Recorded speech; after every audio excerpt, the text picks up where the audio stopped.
जय श्री राधे भक्तों, आज से हम शुरू कर रहे हैं गरुड़ पुराण।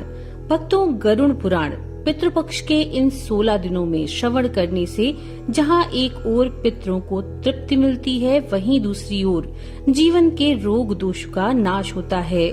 तो चलिए शुरू करते हैं पहले अध्याय से।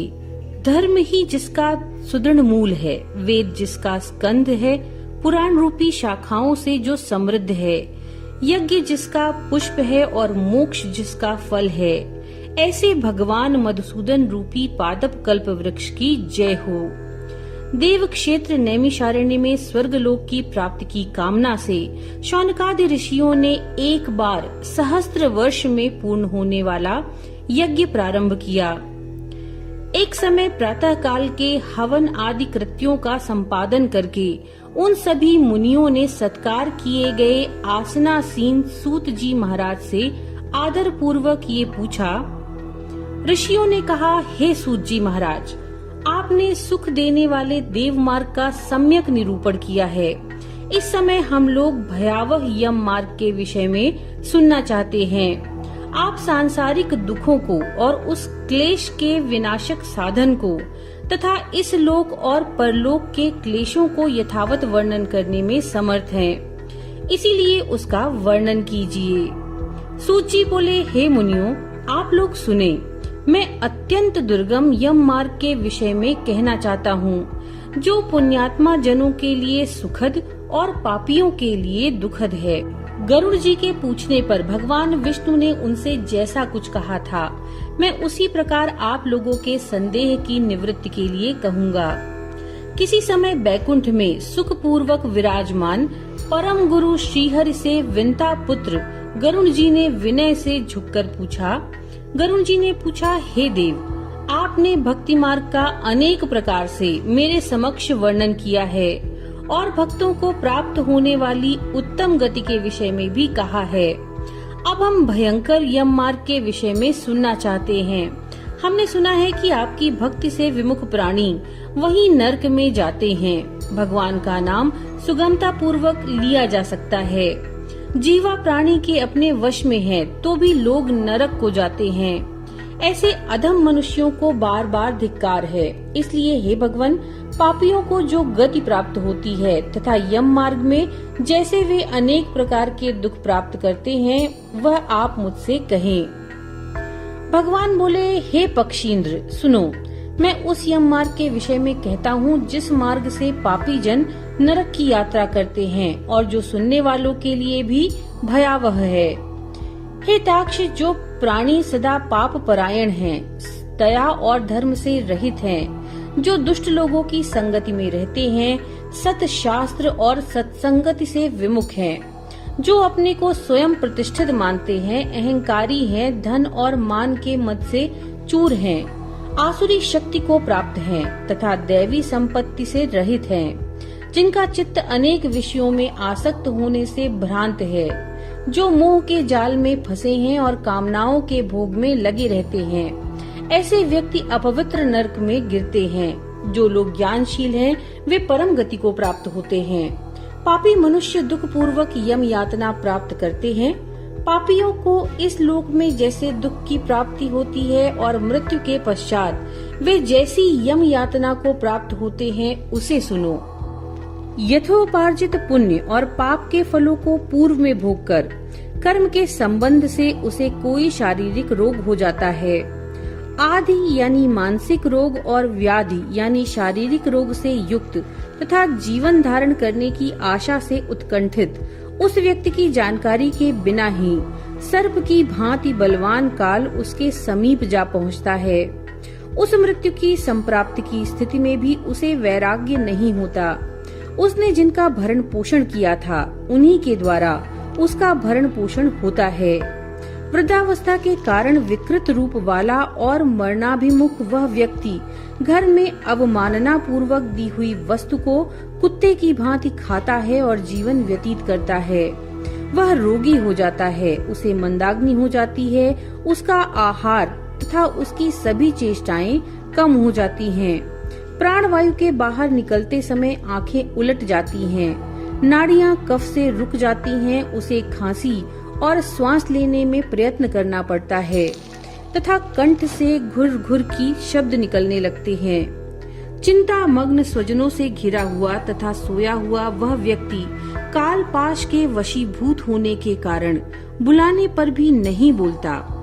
इस प्रकार कुटुंब के भरण पोषण में ही निरंतर लगा रहने वाला अजितेंद्रिय व्यक्ति अंत में रोते बिलखते बंधु बांधवों के बीच उत्कट वेदना से संज्ञा शून्य होकर मर जाता है।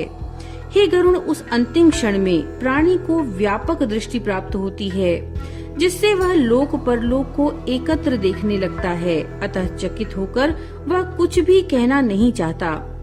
यमदूतों के समीप आने पर सभी इंद्रियां विकल हो जाती हैं, चेतना जड़ी भूत हो जाती है और प्राण चलायमान हो जाते हैं। आतुर काल में प्राण वायु के अपने स्थान से चल देने पर एक क्षण भी उसे एक कल्प के समान प्रतीत होता है और 100 बिच्छुओं के डंक मारने जैसी पीड़ा होती है।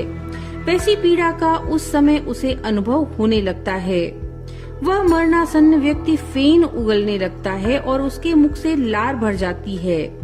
पापी जनों के जो प्राण वायु अधो द्वार अर्थात गुदा मार्ग से निकलते हैं, उस समय दोनों हाथों में पाश और दंड धारण किए, नग्न दांतों को कटकटाते हुए क्रोध पूर्ण नेत्र वाले यम के 2 भयंकर दूत समीप आते हैं। उनके केश ऊपर की ओर उठे होते हैं, वे कौवे के समान काले होते हैं, टेढ़े मुख वाले होते हैं तथा उनके नख आयुध की भांति होते हैं। उन्हें देखकर भयभीत हृदय वाला वह मरणासन्न प्राणी मलमूत्र का विसर्जन करने लगता है।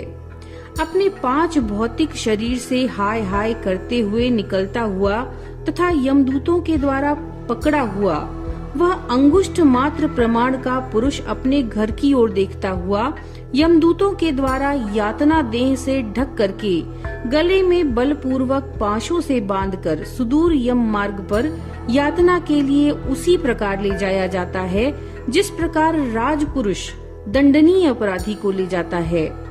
इस प्रकार ले जाए जाते हुए उस जीव को यम के दूत तर्जना करके डराते हैं और नरकों के तीव्र भय का पुनः पुनः वर्णन करते हैं। यमदूत कहते हैं, रे दुष्ट, शीघ्र चल, तुम यमलोक जाओगे। आज तुम्हें हम सब कुंभी पाक आदि नरकों में शीघ्र ही लेकर जाएंगे। इस प्रकार यमदूतों की वाणी तथा बंधु बांधवों का रुदन सुनता हुआ वह जीव जोर से हाहाकार करके विलाप करता है और यमदूतों के द्वारा प्रताड़ित किया जाता है। यमदूतों की तर्जनाओं से उसका हृदय विदीर्ण हो जाता है, वह कांपने लगता है। रास्ते में उसे कुत्ते काटते हैं। अपने पापों का स्मरण करता हुआ वह पीड़ित व्यक्ति यम मार्ग में चलता है।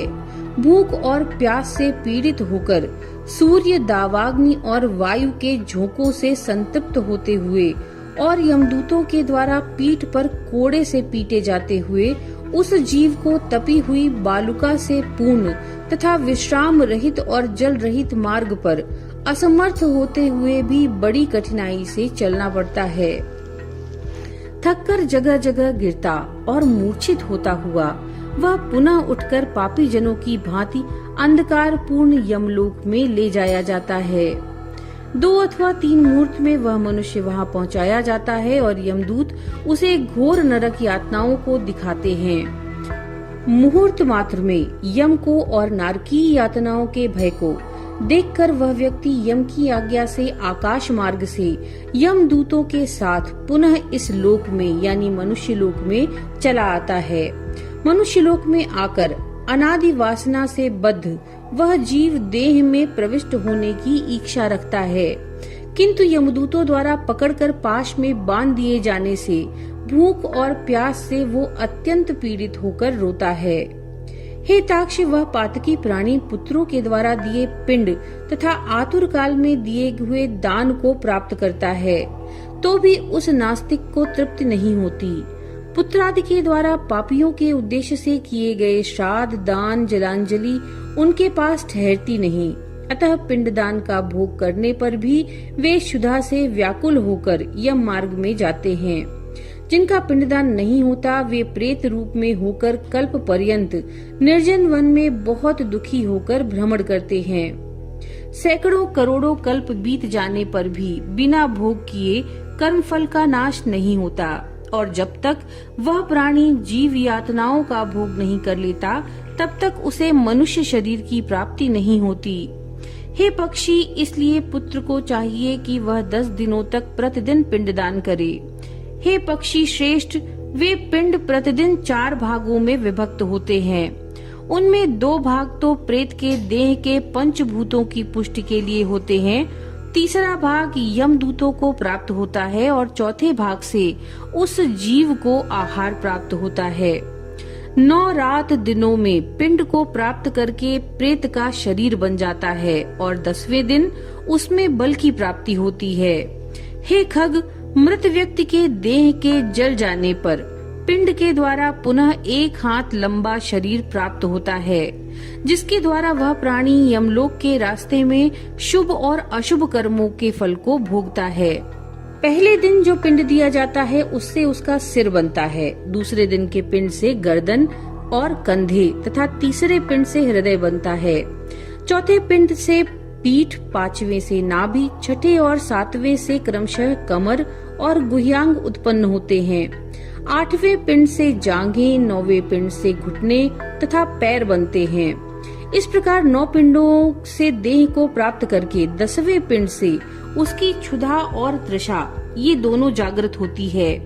इस पिंडज शरीर को प्राप्त करके भूख और प्यास से पीड़ित जीव 11वें और 12वें दिन 2 दिन भोजन करता है। 13वें दिन यमदूतों के द्वारा बंदर की तरह बंधा हुआ वह प्राणी अकेला उस यम मार्ग में जाता है। हे खग, मार्ग में मिलने वाली वैतरणी को छोड़कर यमलोक के मार्ग की दूरी का प्रमाण 86,000 योजन का है। वह प्रेत प्रतिदिन रात दिन में 247 योजन चलता है। मार्ग में आए हुए इन 16 नगरों को पार करके पातकी व्यक्ति धर्मराज के भवन में जाता है। सौम्यपुर, सौरिपुर, नगेंद्र भवन, गंधर्वपुर, शैलागम, क्रौंचपुर, क्रूरपुर, विचित्र भवन, वायपदपुर, दुखदपुर, नानाक्रंदपुर, सुतप्त भवन, रौद्रपुर, पयोवर्षणपुर, शीताढ्यपुर तथा बहुभीतिपुर को पार करके इनके आगे यमपुरी में धर्मराज का भवन स्थित है। यमराज के दूतों के पाशों से बंधा हुआ पापी जीव रास्ते भर हाहाकार करता रोता हुआ अपने घर को छोड़ करके यमपुरी को जाता है। इस प्रकार गरुड़ पुराण के अंतर्गत सारोद्धार में पापियों के इस लोक तथा परलोक के दुख का निरूपण नामक पहला अध्याय पूर्ण हुआ। नमो नारायण।